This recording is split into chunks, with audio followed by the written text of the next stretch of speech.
The reason I don't take steroids is because I'm really just not that committed to bodybuilding and I really don't care that much. I'm a dispassionate person. I want to understand things, but I don't want to have to learn a bunch of stuff about steroids that's going to take up my space that I could be using to learn about stuff that actually interests me.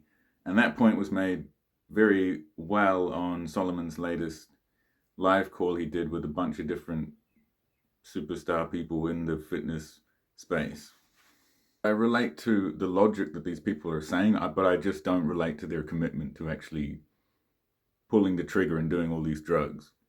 And I swear to you, for what little bit my swear is worth, in the environment I came up, and it was very open that there was drug use, and it was very clear that drugs were the ultimate path to the ultimate pinnacle.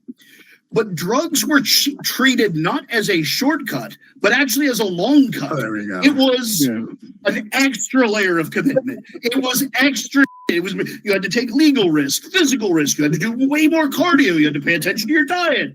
It was literally like taking on a part-time job on top of your full-time job. Yeah. It wasn't a shortcut. It was baggage, and it was a right, and it was hard. And now it's not, and that's the.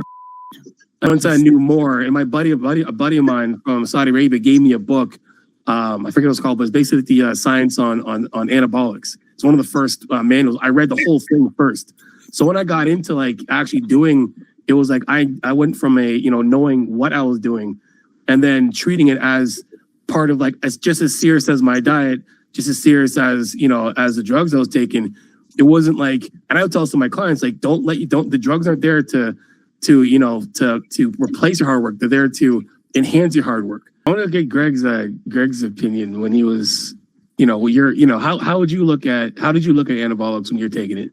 Was it just part of the game, or was it, I was 100% dead against taking steroids for so many years. Like I would have been the most against it of anyone. And then after competing with people for probably 10 plus years, and then sometimes losing against them where they were using it, I'm like, well, I'm going to have to do this. And I was no longer making gains in my 30s. And I'm like, well, I want a pro card. I need to use it. So I just love bodybuilding so much, and I want to keep getting better at it. And that was the only way to keep going with it. So until that point, I really had no interest in using steroids. I was good enough.